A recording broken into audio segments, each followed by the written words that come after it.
Hi, everybody. Very good evening and welcome to this webinar. My name is Rakhi and it's my pleasure to host you on behalf of upGrad Abroad. And today the topic that we are here to speak on is about the three hottest healthcare careers in the US. So what we are basically going to cover in this webinar is about the allied healthcare industry in the US. And of course, all of you might be enthusiasts or you're interested in this industry. So today, if we look at the landscape of healthcare careers, of course, some of you would be familiar that the employment in this industry is growing faster on an average than most occupations. And this growth is only going to continue until 2032. And with that having been said, if I look at the job openings on a year-on-year basis, so every year there are approximately 1.8 million openings. However, the industry is facing a skill shortage, or they are facing a challenge with respect to recruiting the right kind of people for this industry. Now, one of the reasons why that is happening is, of course, because of the fact that a lot of professionals are retiring from this industry. And the second thing is, of course, with respect to how niche some of these programs are, or how niche some of these functions are, which obviously requires more skilled professionals. So that is essentially what we are going to speak of today. And I will be having a guest of mine. Oh, he's already joined. So before we introduce our guest, I just want to lay down a few ground rules. So all of you, you can see that there is a Q&A button, and we'll not be able to take up your questions live, but what you can do is you can place all your questions in the Q&A box and we'll take all of them up. I encourage you to ask as many questions as possible and get clarity.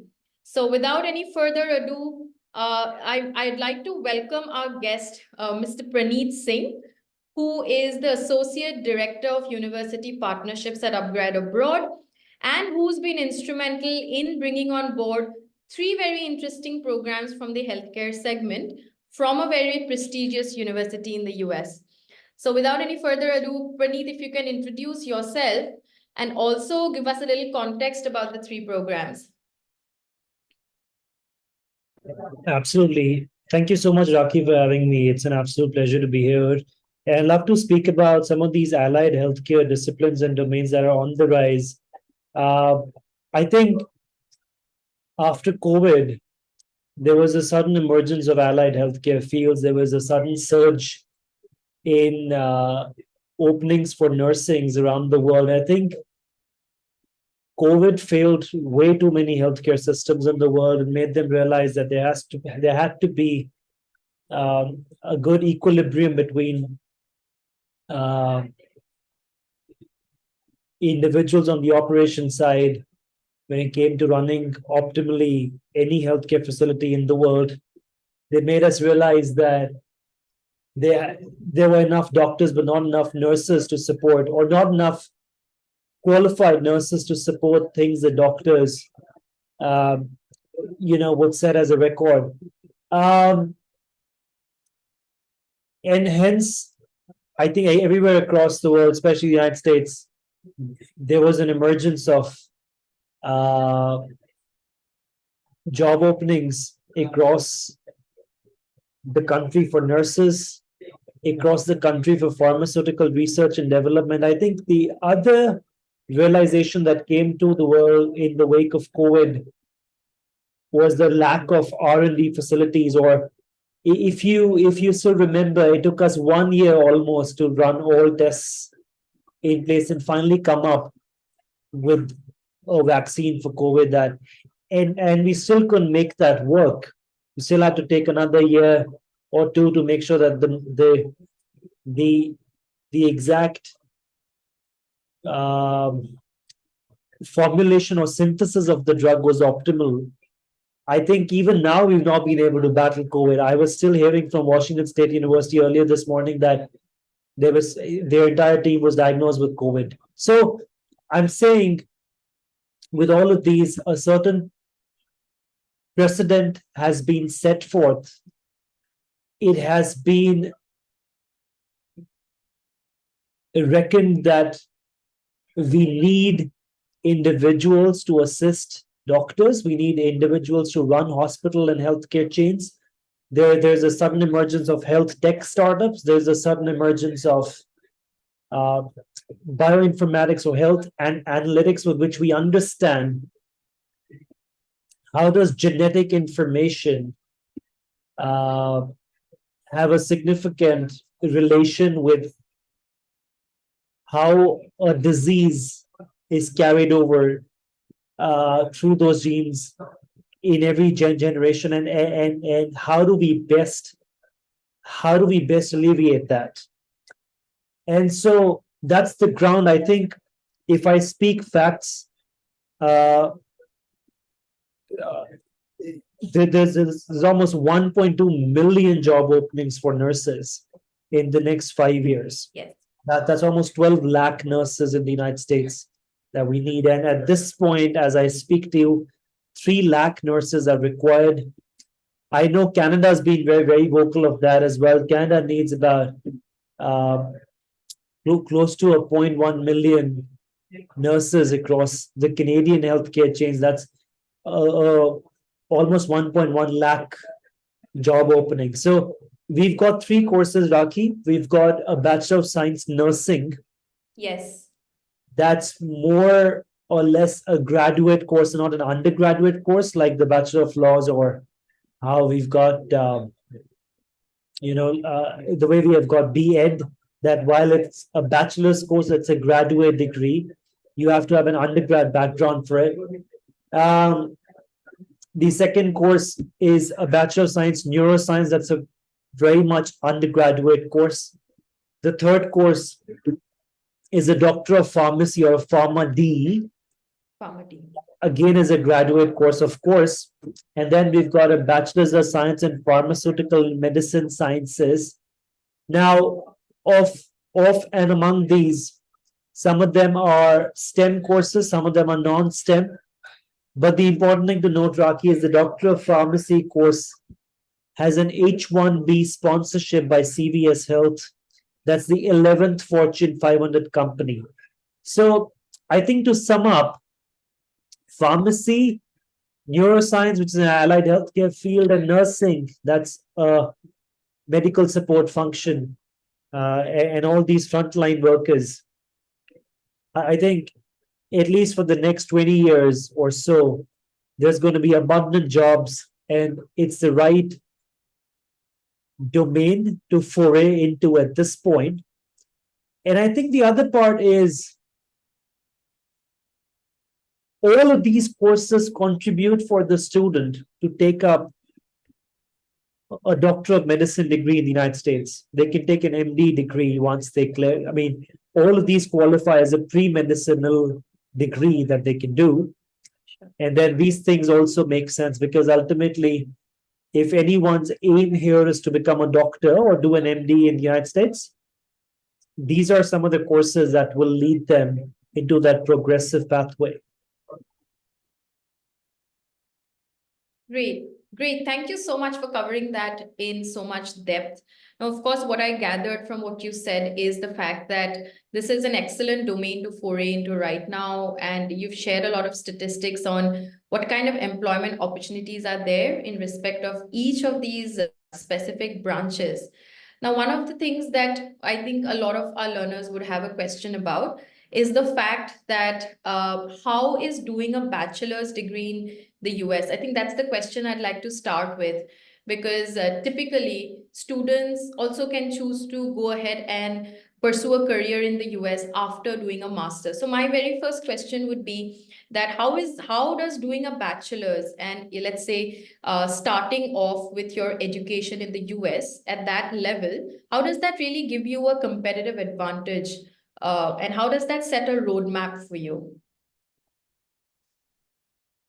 Raki, I think it has to do a lot with where the learner ultimately sees himself or herself, whether he or she sees themselves becoming a proper practitioner doctor, Yes, or they see themselves as a medical practitioner, but a frontline allied healthcare worker. I would not necessarily include nursing.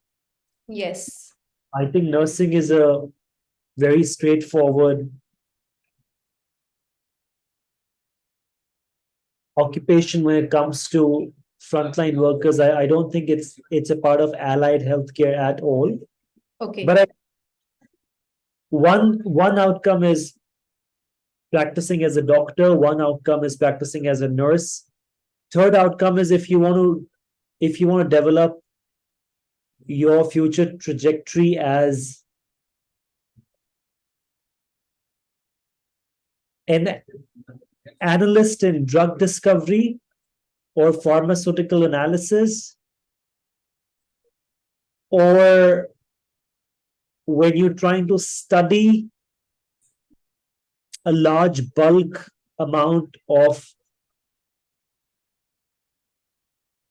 medical information points from which you ultimately use them for pharmaceutical research and development, as well as there are health tech startups like Wyome now. There's this thing called precision biomarkers. So you take those tests at home, and ultimately some of these health tech startups help you build a better lifestyle and promise to reverse a disease that's been carried over in your genes. Right. So it depends on what my occupational pathway is. Is it pharmacy? Is it being a doctor? Is it being a nurse? Or is it finally being a medical practitioner, but a frontline worker that may not necessarily be a nurse, but is supportive staff? And finally, I've got someone with who's interested in allied functions like radiology or psychiatry. That's correct. So all of these are different ways how you can go about it. And these courses, Raki, set forth the next 5, 6, 7 years of where you want to go. So making the right choice now is very important. Yeah. I think the other thing is if you want to become a doctor, Raki, then you start with a bachelor's degree in the United States. And eventually then once your pre-medicine degree is done, you can finally practice a global MD or an MD in the United States. The complete setup is called a residency, where you spend a few years in the hospital facility and you serve there until you graduate. Great, great. Thank you for explaining that in detail. And of course, we covered a lot about the nursing program and what kind of pathways it would open you up to. So my next question would be, who's the right fit for this program? So I do see that we are getting a lot of questions, background specific questions from our learners. So who would you say this program is for? So when it comes to BS Neuroscience, Raki, of course, I think anyone who's graduated high school in the last 3 or 4 years is a good fit. And ideally, the gap year should be very limited. I think if you're someone who's graduated school in 2021, 22, or 23, or even 19, but you've had a significant auxiliary experience in a healthcare facility, you're a good fit. I need someone who's practiced biology in school as grade 12. I mean, in grade 12 as your majors. If you're looking at someone for BS nursing, I would need someone who has graduated school in at least 2018 and after. But has a couple of years of nursing experience, or has a midwifery diploma, whether it's A&M or GNM, both of them, are suitable. If they've done a diploma in nursing, that's also suitable. I know someone here was asking Raki about that they're doing a BSc Life Sciences. We can of course take that Correct. Factor Yes. that in, make them study the first year in India, and then eventually transfer them to a Doctor of Pharmacy course or a BS nursing course. Yes, nursing is what they're interested. Yes. So they're a good fit for nursing. Look, I just don't want a study gap. As long as there's not a study gap of more than 1.5 or 2 years, I think we're okay. And wherever the study gap, there has to be enough work experience or internship that they fill it in. Finally, Raki, Doctor of Pharmacy, I need an undergraduate degree holder. And if not, if these students are, very simply put, if they're 12th graduates or they're high school grads, they can do the first 2 years of the associate's curriculum with us, and they finally move ahead into the final 2 years. Now, there's one benefit of going with upgrad. Upgrad necessarily does not need students to have a bachelor's degree. When you go straight away to Washington State University, you need a 4 years of bachelor's, and then you do 4 years of PharmD. With the upgrad setup, you just need 2 years of the associate degree that we deliver in India, and you enter into a 4-year Doctor of Pharmacy. How it helps you is it helps you save 2 full years of Right. that.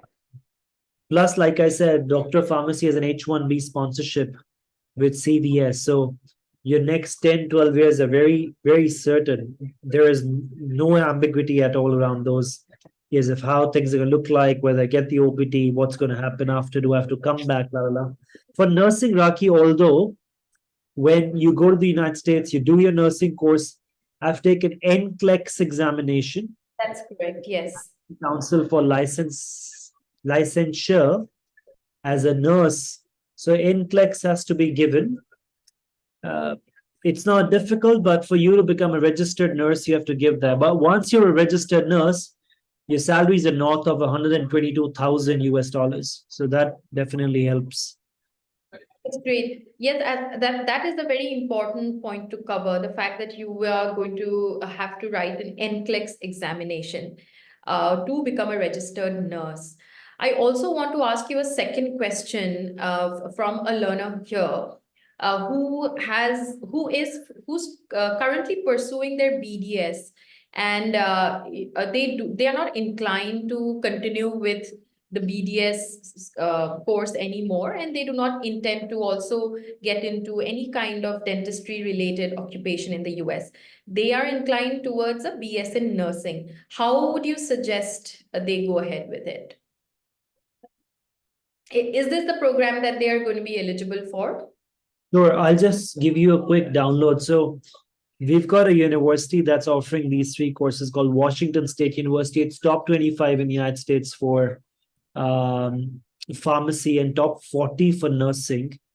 While I talk about that, it's also important, worthwhile to know that they're top 500 on the QS. They're 419 as on the QS. And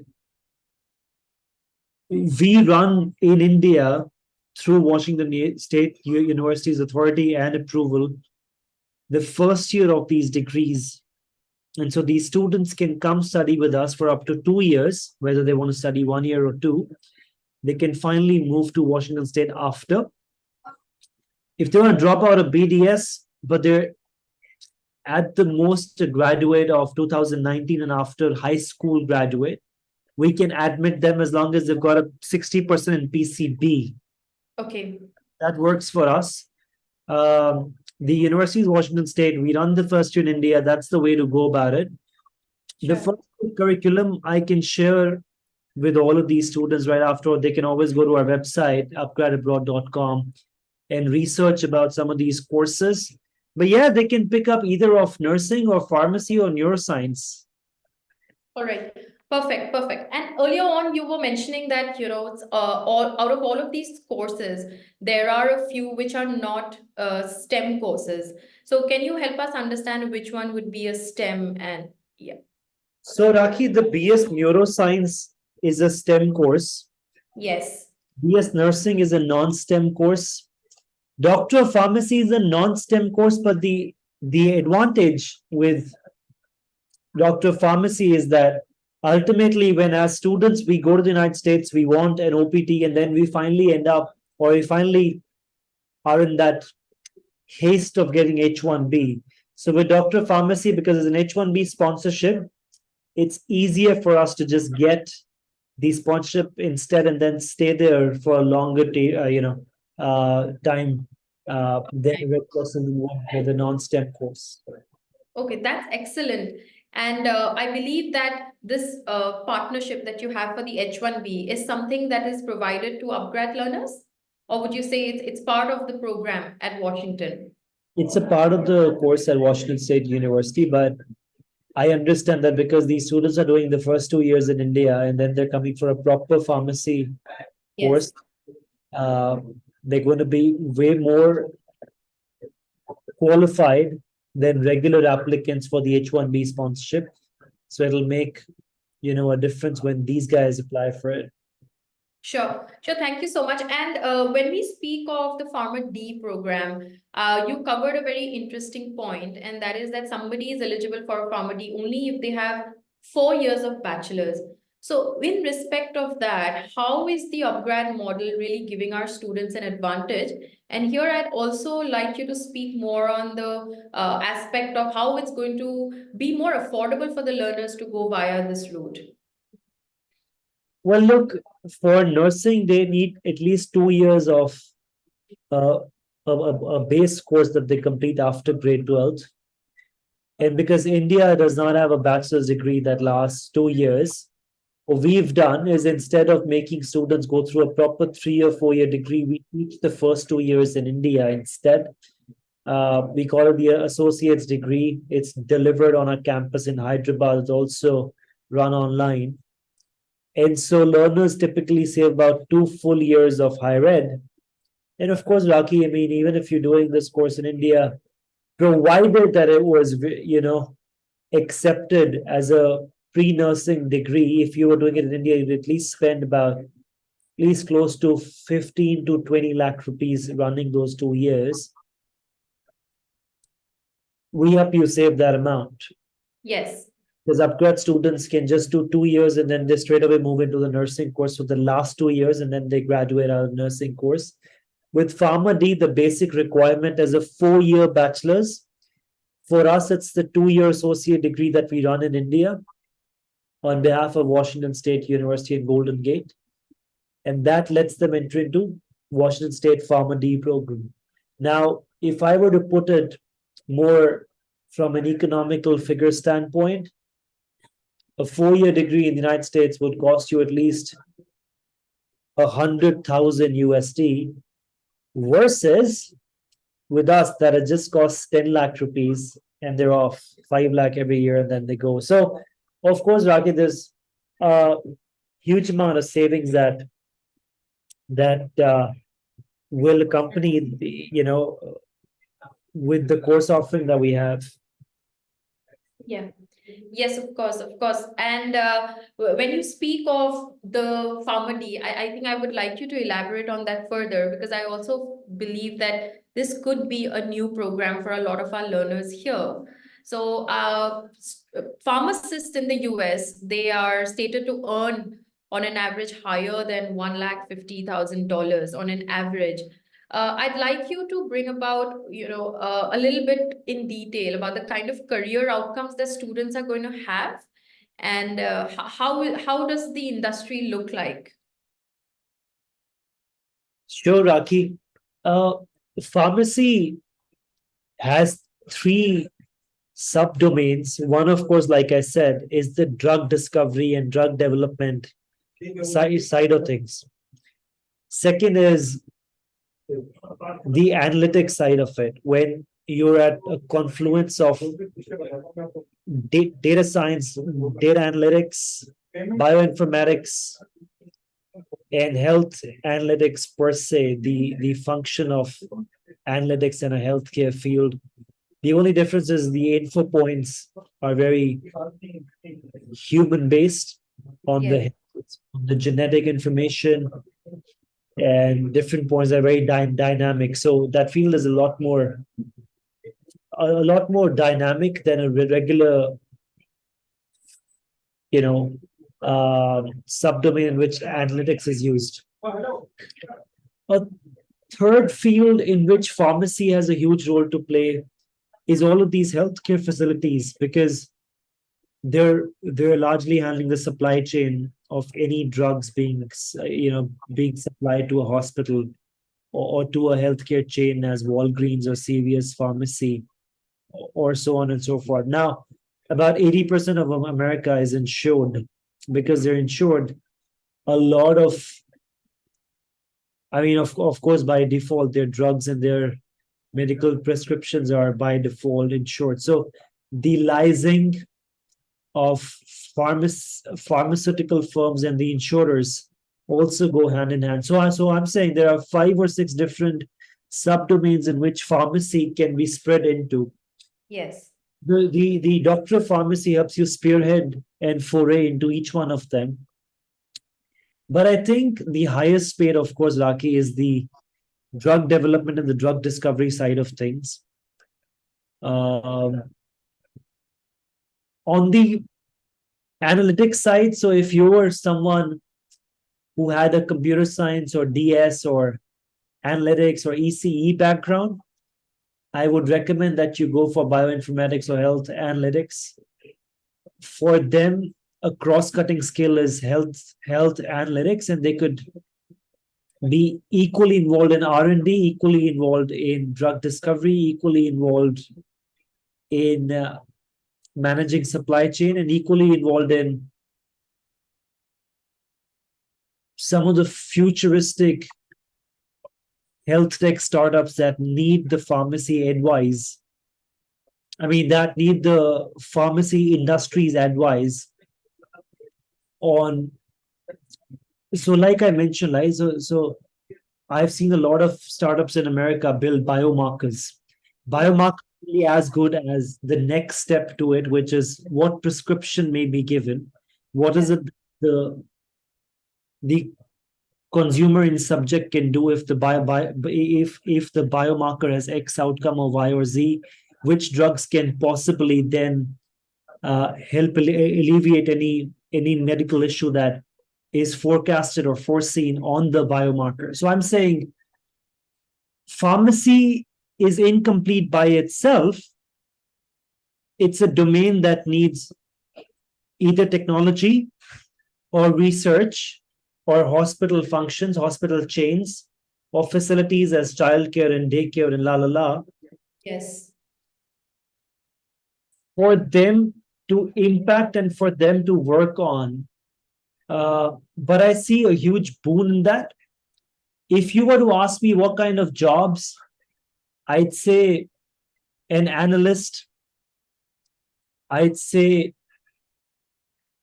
a pharmaceutical operations lead, I'd say folks who handle the supply chain. I would say individuals who are scientists. I would say individuals who are healthcare analysts. I would say individuals who are the helm of software engineering, but for healthcare facilities. I've also seen a huge surge, Raki, in health apps, those phone apps. What I've also seen is some of these pharmacists, when they do a doctor of pharmacy, they're hired by some of these companies that look into nutrition and well-being. That's a huge field. So, it's a long list of what all they can do, but I can just name a few. Perfect. Thank you so much for sharing that. And what I can sense is this is a highly diversified industry. And of course, there is so much of confluence between technology and the pharmaceutical industry, and medtech, which you covered largely, is of course booming at this point of time. So one of the things, I would like you to speak on is how this curriculum at Golden Gate University, which is essentially the first year or let's say even if a learner chooses to do 2 years at Golden Gate University, how does that really expose them to subjects like data science or business intelligence, data mining? How does that really, set a roadmap for if you want to venture into non-traditional fields after doing a D pharma or a neuroscience? Yeah, I think the world we are in right now, it's hugely inevitable that um, I must learn and analytics at a basic level. I must learn business intelligence at a basic level. I must learn Python. I must learn Power BI.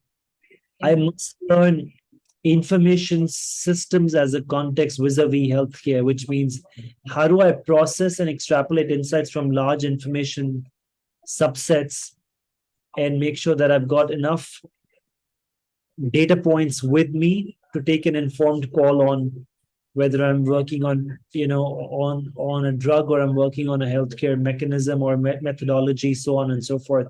So upgrads year one and year two of the associate degree helps them build a good skill set, a foundational skill set on business intelligence, analytics, machine learning, computer science, statistics to be very precise, calculus, and of course, basic fields like expository writing, research writing, communication skills with stakeholders, things that they will need both in the business world, things that they will need when they're working in large healthcare chains, and especially things that they need when they're processing and working with large amounts of information sets. So this field is also called as informatics, Raki. That's also something we teach. And I think it's indispensable to where we're headed that analytics be learned, that BI be learned, informatics be learned, and the idea of research writing, Raki, is extremely Important, yeah. I mean, there's a progression with all of these three courses called a medical writer. Now, while most would laugh on it, what the heck would that mean? The medical writer is essentially the one that compiles and articulates a radiology report with all the insights that they saw from the report. So it's a highly lucrative job. Yes. And you need research writing skills to be able to see how do I best put and articulate. Even for health tech startups, Raki, they don't need content writers as much as they need medical writers that can make a full case of every individual's medical state and how can they best help and what did they first see, what did they investigate, and what is it going to yield into. So all I'm saying is we teach them those skills in India. Yes. And everything that needs infrastructure, everything that needs facilities, everything that needs equipment is then taught in the United States. Yeah. And I think it's also important because when they get licensed, That's right. When they get licensed, they need to complete at least 2 BSN years in the United States. A BSN year is Bachelor of Science in Nursing year. The ones that we run are the associate years, which are the first 2 essential years. That's right. That's right. All right. Thanks, Praneeth. And I did realize that you came up with a lot of career outcomes or possibilities that are at a very nascent stage, especially if I look at the landscape in India. And what I also gathered is that more and more we're moving towards a world which requires very specialized skill sets. Now, here, what I would like you to cover for our learners is, and also because of your prior experience, because you've been educated in the United States and you've been there for such a long time, that how does the academic rigor at US universities, and especially if I speak of the programs at Washington, how is that really going to prepare them for the future of work, which is going to demand these highly specialized skill sets? Yeah, Raki, I think the fact that they study for up to 2 years in India, whether they're covering 1 year or two. In nursing, neuroscience, in neuroscience and Bachelor of Science in medical and pharmacy, they can still do up 1 year in India and then move for the next 3 years. But in nursing and doctor pharmacy, they must mandatorily make 2 full years in India. They must complete the first two years in India. Now, like I said, I think from an employability standpoint, we give them all necessary skill set that's cross-cutting across domains, that's new age across domains, that's relevant across domains, that is so ubiquitous and essential skill set that can be put to use in almost any discipline that they go to, whether it's finance or healthcare, radiology, medicine, or allied healthcare. It's a good use. And I think it's best of the both. I mean, best of both the worlds. They study from a Californian school with us in India, with some of the leading faculty members that we have. They're all scientists and have been in the industry for decades now, along with the right equipment and infrastructure that they're getting in the United States with Washington State. That's top 2% in the world, top 400 schools on QS, top 25 for nursing, and top 40 for pharmacy. I think it's best of both the worlds, and they will, in fact, be more successful than any other student because when they enter the class, they enter with an advanced standing. That's correct. Yeah. That gives them a lot of leeway when it comes to their success, from an employability standpoint. Great, great. Thanks for covering that, Praneeth. And here I would like to take up some questions from our learners in the interest of time. So one of the first questions that I would like to take up is with respect to the Bachelor of Nursing. So the question is that the person has already completed a bachelor's in nursing and they're currently working as an RN. So would you say that going ahead with the BS nursing makes any sense for them? No, I think now they should go for an MBA healthcare that we have Yeah. to do that. That also gives them three roles. One is operations, one is into insurance management in a healthcare facility, and third is, of course, the analytics side of it. So I think you can acquaint them with the master's degree Okay. courses in healthcare that upGrad has. And in the best interest of time, Rocky, I have to hop on to another meeting that I've committed myself to. But I'm sure that these admission courses, the admission Q&A can be handled by you, and I'm sure you're going to be handling that. But thanks so much. Any question that you have for me, you can reach out to me through Rocky, and Rocky is going to be the best person to help me. Help you be heard for me, and I'll make sure that I answer each one of you in my highest capacity, and I'll make sure that I help you. So thanks again, Rocky, for having me. I think it was an absolute pleasure. Let me know if there's anything that I can do, but I'd love for all of us to know here that we've got several medical options in the United States for master's degrees also. So Rocky can acquaint you with them also. Sure. Thank you Thank you so much for your time, Praneeth. Thank you for the wonderful discussion. Before, so you know that we were speaking of the allied healthcare industry in the US, and we were particularly talking about three courses from Washington State University, which is BS Neuroscience, BS Nursing, and the other one being Doctorate of Pharmacy. So we'll use the next 15 minutes to address any questions that you have. So please feel free to ask any questions in respect of the three programs that we've spoken about at length, or in respect of any other query that you may have in regards to study abroad education. So please use the chat box and I'd be happy to answer the questions for you. Right. So, Dr. Ganesh, thank you for your question. Your question is that you've completed BHMS, right? So that essentially is a Bachelor of Homeopathic Medicine and Surgery. And your question is, can you go for Pharm D? So essentially, the three programs that we are speaking of today, they are all bachelor's programs. And the Pharma D program also that we are speaking of is a bachelor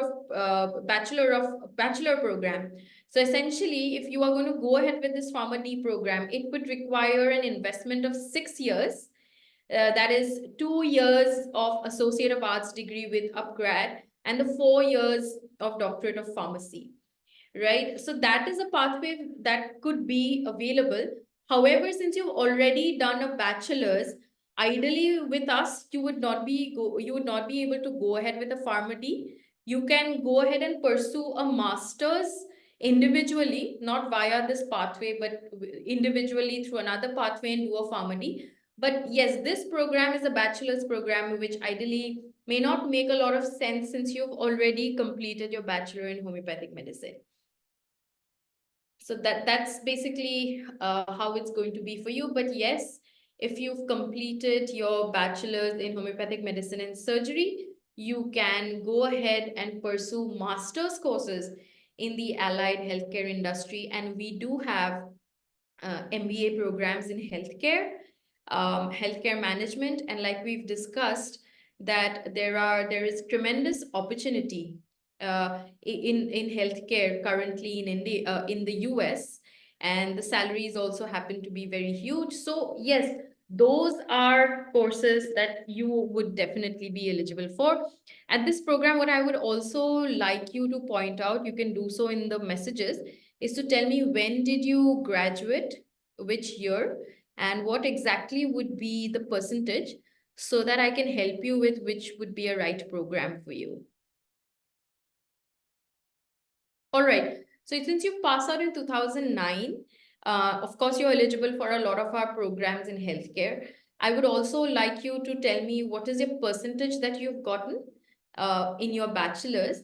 But I'd like to tell you that we have 3 MBA programs in healthcare. One of them, of course, is from Edgewood College. It's an MBA with a healthcare emphasis. And I would suggest that if you have a percentage of 55 and above, this is the program you go for. The reason I would say this is the program at Edgewood is a STEM program. So ideally, this would mean that once you complete the coursework at Edgewood, which will be for 12 months, you will be entitled to stay back in the US for 1 + 2 years, that is 3 years. So that's going to be a great value for money. And that's obviously going to be the best program for you. So I do see that you have above 55, so that should not be a challenge. So yes, this is the program that I would suggest for you. It's Edgewood College MBA with a healthcare emphasis. And this will give you a STEM-based OPT. You can start with the program immediately if you would like to.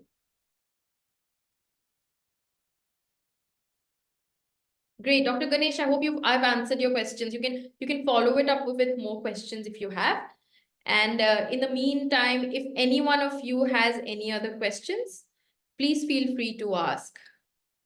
Okay, so in that case, I hope you've had a clear understanding of the 3 programs that we have discussed at length with you. This is from a university, which is Washington State University.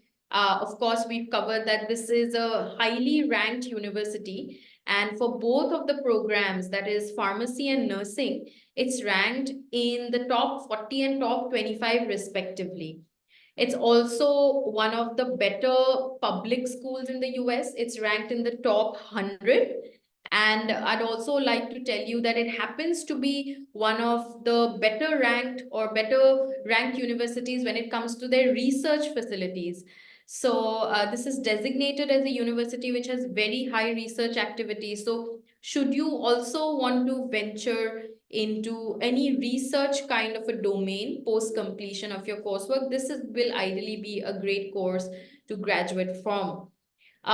This will directly give you, an opening for careers in nursing, which we have covered. They are currently booming. There's a requirement of at least, let's say, 1.2 million registered nurses by 2030. And it's not just in the US, for those of you who are considering other geographies. So even in Canada, you have a shortage of at least 110,000 registered nurses. So that's the kind of demand we're looking at. Your average salaries are very high, on an average 95,000 upwards, which is something that even people who graduate from a technical field are sometimes not able to have. And this demand is only going to continue with, of course, the opportunity for you to venture into other fields post a Bachelor of Nursing, whether you want to go into medicine, right? And that's a very lucrative options. That's a pathway that a lot of students choose, especially because when you are a nurse, you do get clinical experience, which counts when you want to become a doctor in the US. So those are aspects that you can consider, which I think will give you a great roadmap, give you a great head start to your career. Now I'll take up some questions here. So you've completed a M Pharma in Industrial Pharmacy from Pranav. So since you've completed an M Pharma, the three programs that we've spoken of at Washington State University, considering that they are master's program, would not be ideal for you. But yes, since we have covered that nowadays all of these fields are so integrated, and we do see an intersection of medicine or the pharmaceutical industry, or let's say other domains in medicine with technology. There's a great usage of data science, analytics in these domains. So of course you could choose to go ahead with a master's of data science or a master's in AI. We do have a great course. If you want to continue in the healthcare domain, we have a great course from a very prestigious and highly ranked university, which is Northeastern University. It's an MS in Applied Machine Intelligence program, which means that you are going to be acquainted with 21st century technology, which is so much in demand today. And the specialization that we can offer you is AI for healthcare. So that's going to be a good option for you, a good master's option for you, because that will mean that you are part of a very small segment of professionals who are studying AI and healthcare. And of course, you do know that if I look at the US right now, there is a shortage of STEM workers and professionals who are in AI, ML. All of these fields, they easily earn upwards of a 1.5 lakh dollars, considering their prior experience. So you have an M Pharma, which gives you a competitive advantage, and you can definitely venture into the field of AI tech with a concentration in healthcare. So that would ideally be a good option for you. So the second question that I would like to take up is, I have done BDS. What all options are there for you? So again, since you've done your BDS, I would suggest that you go ahead with a master's program. And when I talk about a master's program, it completely depends on what career outcome you're looking at. You can get into public health, for example. You could do an MBA with a focus in healthcare management, and you could find a place in healthcare organizations in a managerial capacity. So those are some options for you, or you could also go ahead and explore tech. So for example, you could go ahead and pursue a career. You could pursue a course in computer science with a focus in bioinformatics. So those are some options for you that you can consider. And then the next question that I'd like to take up is, you're pursuing your last year bachelor's in medical laboratory technology, which is the best course for master and best country, either US or UK. So again, I would tell you that you need to understand what your career outcomes are. And if I talk about the programs at upGrad, so we do have a variety of courses in the US. So I would suggest that it depends on your long-term goals. If you're going to the US and you intend to stay there for a longer period, obviously you need to choose something which with a STEM specialization, which will allow you a good period to stay back. And the healthcare sector in US is definitely booming. There's a lot of requirement of healthcare professionals, so that's a good geography to target. But yes, UK is equally prominent. And like I said, when you're making this decision, a lot of variables will come into play. What you're looking at in terms of outcomes, how much you're willing to invest, what kind of domains would you be comfortable with, considering the options that we have with us. So in that case, I would suggest you get connected with one of our counselors. And you could go to our website, you could get connected with one of our counselors. And after doing a detailed overview of your profile, we'll be able to suggest a program for you.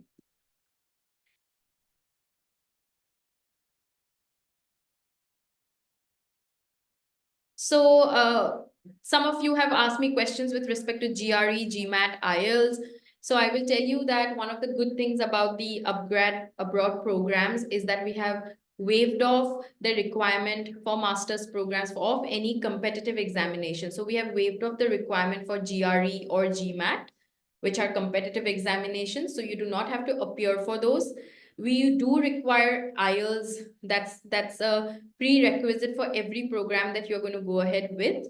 So IELTS or any other English language proficiency test, whether it's TOEFL, whether it's PTE, Pearson Test of English.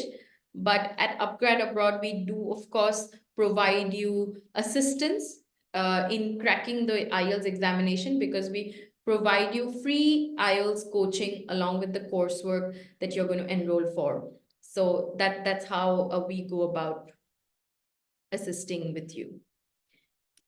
Then the other questions, which one last question that I will take up in the interest of time, since it's already 7:30. So you've done MBBS with 14 years of work experience. Can I get some good job in the US?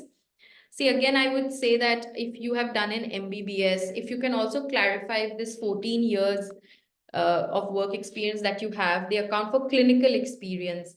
If you worked as a resident or if you worked as a houseman or a physician in any hospital. So that would be great if you can clarify that.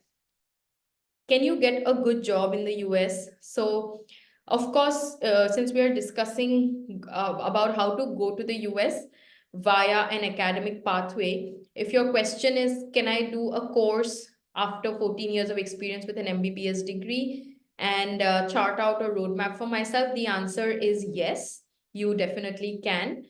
This 14 years of work experience is definitely going to give you a competitive advantage. It's not going to be negated upon doing any course. So now again, here I will say that completely depends on the outcome that you want. If you want to get into any pharmaceutical industry, like we were discussing about CVS Health, which is the largest pharmaceutical company in the world. If you want to get into any pharmaceutical company, if you want to get into any hospice care in a managerial capacity, that could be a great option for you, because you have 14 years of work experience. Even if it's clinical, you can. And you've mentioned you did your DNB but couldn't pass the final. All right, so that clinical experience is definitely going to count, because that's practical exposure that you have had in India. If you do an MBA in healthcare, that is going to propel you to a managerial capacity, whether it's in a healthcare organization, big pharmaceutical giants, in any hospice care, so on and so forth. So that's a pathway you can choose. I'd also like to tell you that in India, when we talk about the field of medicine, right, or healthcare, there are very few traditional options. That's not how it is in the US. It's very advanced. Even when it comes to, let's say, careers in nursing, it's not typically the hospitals that you work in. You can also work in private capacity. You can work with people, geriatric patients who are above 60. And there's a lot of focus now on aging, gerontology. You can work as psychiatric nurse. So what I mean to say is that the industry is highly diversified. And there is a need of professionals. So yes, it's not going to be tough to chart out a roadmap. Right, so with that, I believe we've answered most of the questions. And I do see that there are a few questions which are there, but in the interest of time, since it's 7:30, I would like to request you to get in touch with our counselors. So here, I believe before the meeting ended, my colleague had already shared details for you to get in touch with our counselors. What I will do is I will post the website link of upGrad Abroad. And when you go onto the website link, you will have a chance to explore all of the courses that are there. And secondly, if you navigate the page, you will also find a way to call our counselors. You can place your name, your contact number, your email, which details about which degree you want to pursue, and further additional details. And you can get an access to a free 1:1 counseling call where we'll discuss your profile, and of course, we'll help you choose the best career for you. So you can do that. And on that note, thank you so much for joining back again. And it was a pleasure to host you all. And I do hope that we see a lot of you going ahead with the career options in the US with upGrad, right? So thank you so much again, and very good evening.